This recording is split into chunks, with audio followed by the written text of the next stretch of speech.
Vou pegar a primeira pergunta aqui, Renan. Não para a gente discutir agora, nós vamos discutir isso um pouco à frente, mas é uma das questões também que ficou para o depois desse jogo. É a pergunta do Eduardo Peleissoni. Acho o Luiz Gustavo sem mobilidade, é da tua posição. Quem vocês acham que pode substituir o Bobadilla durante a Copa América? Eduardo, a gente vai falar disso daqui a pouquinho, já vislumbrando o São Paulo durante a Copa América na sequência do Brasileiro, e você tem razão, Pablo Maia machucado, Bobadilla vai provavelmente servir a seleção paraguaia, a lista final vai ficar pronta daqui a pouquinho, e o São Paulo sem 2 volantes, mesmo que o Alisson esteja jogando por 2 ou 3, mas isso é uma outra história. Então, é uma coisa que a gente vai discutir um pouco para frente. Mas a propósito do tema inicial do Renan, que eu acho que é a grande discussão do jogo. Pela primeira vez, o Zubeldia teve, né, Renan? Lucas, Luciano e Caleri. O Caleri acho que é uma questão à parte. Era uma questão, sobretudo, física. Ele vinha da lesão na panturrilha. O São Paulo não resolveu arriscar, nem o Zubeldia. E surpreendeu a muitos. Eu tinha essa informação. Quando eu falava, as pessoas ficavam bravas comigo, que o Juan iria iniciar. A mim não surpreendeu. Então, a mim não. Então, a nós não, mas essa é uma discussão, Juan ou Caleri, e aí, porque o André está sobrando nessa história, é uma outra discussão. Que a posição de centroavante, ela existe independentemente de Lucas e Luciano, né? E por que você não ficou surpreso com a escalação do Juan no lugar do Caleri para esse jogo especificamente? Primeiramente porque eu imaginava que o Caleri não seria titular. Bom, e para fazer aquela função, eu gosto. Eu sei que eu vou ser massacrado no chat, vou ser massacrado por muitos torcedores, mas eu gosto muito do Juan. E, na minha opinião, ele fez um bom jogo ontem. Eu também achei. Dentro das características do jogo, ele segurou a bola, ele pressionou da forma correta, como tinha que pressionar, conseguiu segurar a bola quando chegou nele. Eu acho que não teve... acho que eu estou lembrando agora, nenhuma oportunidade clara de gol, mas ele foi muito importante. Tanto que é uma outra coisa que eu sei que eu vou ser massacrado, porque ele foi escolhido Hero of the Match, né, que agora é o herói do jogo. Mas eu não gostei ontem do jogo do Luciano. Vendo do estádio, a minha opinião foi que o Luciano não fez um bom jogo. Ele reclamou o tempo todo, reclamou de juiz, reclamou dos companheiros. Quando ele errava, ele reclamava dos companheiros, mas ele fez, no minuto 90, um baita de um gol. Um golaço. Que golaço que me fez pular na arquibancada, como há muito tempo eu não fazia. Entendeu? Mas, no momento que eu vi que o Zubeldia chamou o Caleri, naquele momento, quem sabe, nem tirasse o Juan. Tirasse o Luciano. Tirasse o Luciano, porque eu não achei, no geral, que o Luciano fez um bom jogo. Agora, falar é difícil. Depois do Luciano ter feito aquele golaço que ele fez, fica até estranho você falar isso. Mas, no geral, se as pessoas voltarem o filme do jogo, do que foi o jogo, no geral, o Luciano não fez um bom jogo, na minha opinião. Mas, enfim, fez aquele baita golaço.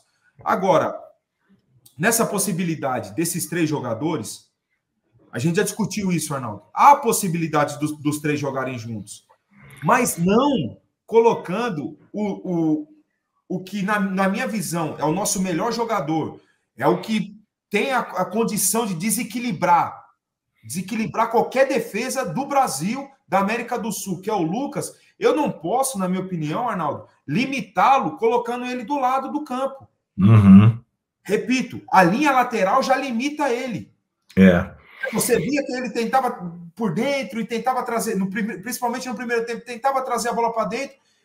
No segundo também, o Nestor, se eu não me engano, meteu uma bola para ele e ele, para ir para cima, tentou cruzamento. Na direção do gol, se é centralizado, eu tenho certeza absoluta que o Lucas iria para cima. Que o Lucas ia dentro do cara e ia driblar o cara. Então, é só essas questões. A gente já conversou. Para ter o Lucas numa linha de 4 lá atrás, na minha opinião, seria formar um meio de campo num losango, certo? Com um volante Seria o Alisson hoje? Sim, o Alisson, mais 2, que aqui poderia ser Galopo, Nestor, Bobadilha, Michel, enfim. O Lucas na outra ponta do losango, certo? E tá o Alisson com mais 2, e o Lucas aqui na ponta do losango, e Luciano e Caleri. Certo. Ou... Desculpa, Arnaldo, te cortei. Não, eu tô fazendo na minha mente, entendi. Ou qual que seria a segunda opção? Ou 3-4-3. 3-4-3, com 3 zagueiros. Porque você não perderia a amplitude do campo. Quando você joga no losango no meio de campo, você perde amplitude, você não tem os extremos. Então você perde um pouco da amplitude. Quem dá amplitude? Vamos supor, vamos dar nome aos bois, né? Vamos lá. Alisson, Nestor e Galopo. Quem daria amplitude para o lado esquerdo? Nestor. Ele teria um espaço para preencher muito maior. E do outro, o Galopo, que teria um outro espaço. No 3-4-3, diferente. Aí os alas, 3 zagueiros. Vamos lá, colocamos Diego, Arboleda e Alan Franco. Detalhe, vamos fazer um corte. O Alan Franco, que esse cara tá jogando, Meu Deus do céu. Piada o que o Alan Franco tá jogando. Meu Deus. 2 alas, Igor e Wellington, aí sim a amplitude seria com eles. E dando liberdade, e daí no meio de campo, né, no meio mesmo, Alisson e mais um, Nestor, Bobadilha, Galopo, não sei quem, enfim, ou Luiz Gustavo e Alisson, e os 3 atacantes, que daí com liberdade, não deixando o Lucas com a responsabilidade de uma ala de recomposição, de ter que voltar e acompanhando o lateral até o fim, e aí sim com movimentações, liberdade de movimentação entre Lucas e Luciano, né, para qualquer setor ali do ataque, e o Caleri de centroavante. Certo. Que na minha opinião seria até a melhor formação. A gente ama 3 zagueiros, né, Arnaldo? Exato. Somos suspeitos nesse sentido, né? Então, ó, tá vendo? O Renan deu 2 sugestões possíveis com o trio, né? Lucas, Luciano e Caleri. No que, em tese, o trio tem de melhor. Agora, a gente tem que descobrindo o Zubeldia a cada jogo, a cada formação, a cada escolha. Tem também, né, Renan, a parte 2 dos jogos são as entrevistas do Zubeldia. E o Zubeldia, quando fala de um jogador específico, ele fala bastante coisa no idioma dele, como ele vê o jogador. Muitas vezes ele até traz coisas que eu até então não tinha identificado. Acho que ele traz coisas ricas sobre características de jogadores ou como... E acho que, de alguma forma, talvez fora o André Silva, que é uma questão que deu uma murchada, quase todos os jogadores cresceram com o Zubeldia. Nós temos esse problema, Lucas, Luciano, mas os demais, quase todos cresceram, inclusive o Juan começou jogando. Quando ele falou sobre o Lucas ontem, eu prestei bastante atenção e ele comparou o Lucas ao Salvio, o jogador argentino que era do Boca e foi jogar no Benfica depois. Eu cheguei a jogar Salvio no Benfica, Arnaldo. Você jogou? Você acha que tem alguma semelhança? Eu acho não exatamente tecnicamente, mas pela condição, pelo estilo. Não, eu acho o Lucas mais agudo, mais incisivo, vai mais para cima. O Salvio era mais armador mesmo, controlador de jogo, pifador, deixava os companheiros na cara do gol, não muito incisivo. O Lucas, quando ele consegue girar com a posse de bola, repito, eu não conheço um jogador que consiga parar ele. Na velocidade, na força que ele tem, na individualidade dele.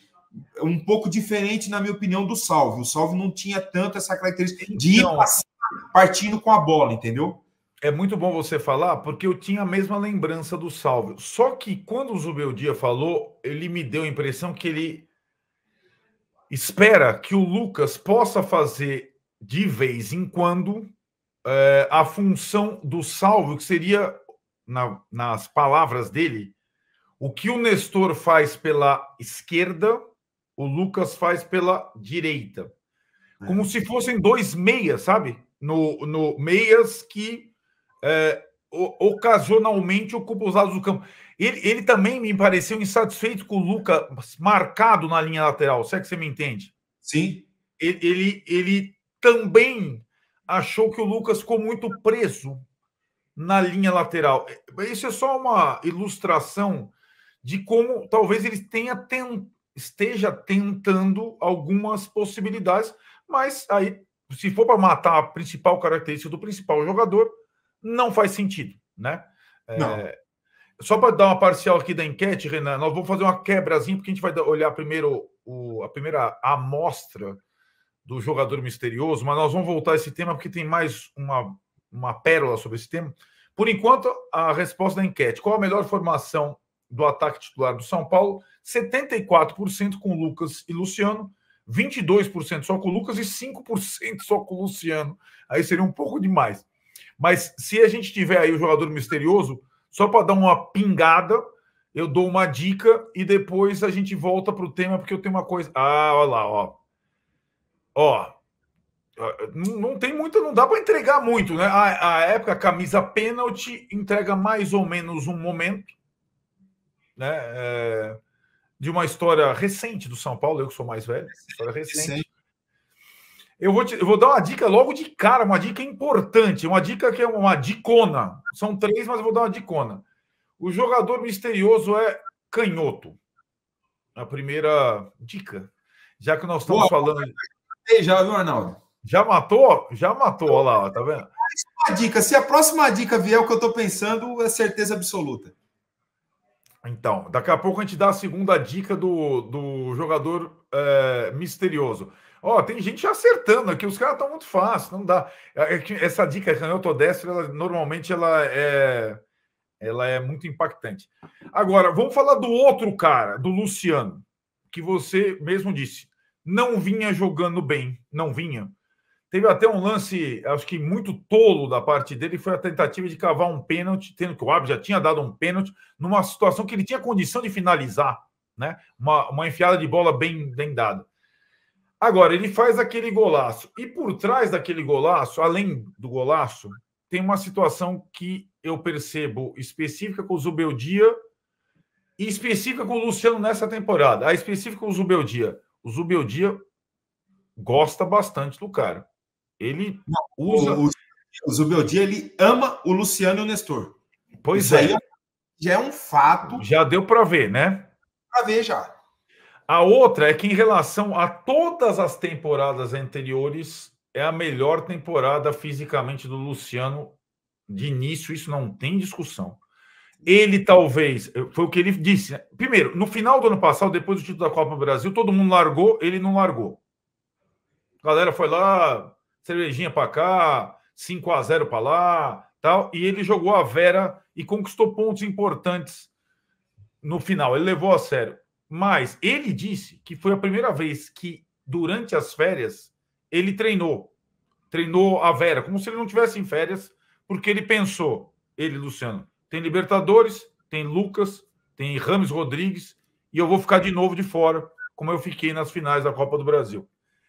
E, além de vários outros concorrentes terem se lesionado ou sumido, como o Rames Rodrigues, ele tem aguentado até o final dos jogos mais ou menos na mesma toada. E ele estava inteiro para fazer aquele golaço. Fisicamente ele está... Aí a gente não pode falar. Ele está muito bem. Então, para tirá-lo ou desse lugar, ou de... é preciso que a concorrência esteja na ponta dos cascos. Porque ele fisicamente, ele está muito bem. E nem sempre foi assim com ele, né? Muitas vezes ele estava machucado, ou dá uma trotadinha aqui, ou ia lá. Ele está inteiro, não está, Renan? E ele entendeu também qual é o perfil do treinador, né? O perfil do Zubeldia, aquele perfil elétrico e tal, e de pressão o tempo todo, ele tem que também mudar um pouco a característica dele. Dos jogadores de ataque, você pega o Juan, pressiona o tempo todo, Caleri, pressiona o tempo todo, Lucas, pressiona o tempo todo, enfim, Nestor, pressiona o tempo todo. Ele também tem que entender, senão ele acaba que ele perde espaço com esse treinador, certo? Certo. Pronto. Agora, você falou um detalhe da entrevista dele que eu fiquei aqui matutando. Que é a questão dos meias Ele gostaria de ter meias jogando um pouco mais aberto. Dos jogadores do São Paulo, que eu vejo muito com essa característica, é o Rato. Certo. O Rato, eu vejo um meia aberto pela direita, trazendo sempre a bola para dentro, né? Uhum. Diferente do Eric, eu não vejo o Eric um meia jogando do lado, o Ferreirinha um meia jogando, eu não vejo dessa forma. Eu vejo pontas mesmo, muito fortes no 1 para 1 e tal. O Rato eu vejo dessa forma. E o Rato nos provou isso. Cortando para dentro, chutando, o Cássio sabe bem. Cortando para dentro e pifando o Caleri. E cruzando e tal. Isso eu vejo. No Lucas, eu não vejo muito isso. Principalmente quando ele está aberto pela direita. Certo. Que ele é destro. Repito, eu vou ser repetitivo e chato, só que a linha lateral já limita ele. Ele é destro. Diferente do quando a gente fala que joga com o pé contrário, né? Sim. O canhoto jogando na direita, o destro jogando na esquerda, que daí ele traz a bola para dentro, fazendo ali a escadinha dele ali, aí ele tem muito mais possibilidades de finalização, de cruzamento, de passe, de assistência, de tabelas. Então, assim, falando da enquete, porra, o que você acha, Renan? Os dois têm que jogar junto. Mas eu não posso bloquear, limitar o meu melhor jogador. Aquele jogador que pode fazer a diferença para mim. Né? A gente lembra muito bem, é um jogo memorável para o torcedor e para mim muito, aquele segundo jogo contra o Corinthians no Morumbi. O Lucas jogando no lugar do Luciano, fazendo aquela função centralizado, rapado, gestor do outro, ele centralizado. O Lucas fez um jogo que o Lucas sem lesão, ó um detalhezinho que eu vou falar para vocês agora. Pô, vamos falar de novo. Esse menino tá doido, mas não estou. O Lucas, bem fisicamente, com ritmo, sem lesão, uma possível não ida do Paquetá, não teria outro melhor jogador para fazer essa função. Nem fala isso, que os caras estão todo mundo apavorado. O Caleri deu sugestão para convocar o Alisson, o Renan tá dando sugestão para convocar o Lucas. Não, eu não quero que convoque. Pela qualidade, Arnaldo. O torcedor de São Paulo tá traumatizado. Aí teve a história lá que boato de seleção argentina querendo o Zubeldia depois da Copa América. O nosso André Hernan trouxe essa informação hoje que não procede, ninguém no São Paulo sabe nada sobre isso, ninguém do Zubeldia foi falado, mas o torcedor do São Paulo tem trauma. Historicamente dá medo, né? Historicamente. Claro que dá, né? Porque mesmo os improváveis acabaram indo para a seleção. Quando o Paton Bausa, técnico do São Paulo, já veterano, foi escolhido para dirigir a seleção argentina, todo mundo falando, não, para com isso, né? E foi escolhido. O Paton Bausa foi, o Osório foi, agora o Dorival foi. Então, deixa o Zubeldia ali, até ele conseguir achar esse time base ideal, colocar os caras e ganhar alguma coisa. Depois, a gente pensa na possível liberação. Não é muito cedo ainda, né? Muito cedo. Agora, Renan, tem uma coisa também, né, cara? Nessa discussão toda que a gente está tendo sobre o melhor aproveitamento dos jogadores. Hoje, o São Paulo joga de uma outra forma em relação ao ano passado, desse jogo com o Corinthians, sobretudo nos lados do campo, né? No lado esquerdo saíram lá o Beraldo e o Caio, que tinha uma característica. Do lado direito, por lesão, saíram o Rafinha e o Rato. Mudou um pouco essa... Hoje o São Paulo, e ontem o jogo foi assim, não sei se você concordou, os dois laterais do São Paulo foram muito bem numa missão de atacar e defender o tempo todo. E eles, com a condição física que eles têm, Igor Vinícius e Wellington, eles cumprem eles cumprem o que o Zubeldia gosta de futebol. Dá para entender isso, né? Aquela vitalidade o tempo todo. Até acho difícil, o nosso colega fez a pergunta sobre o Luiz Gustavo, acho difícil. Qual?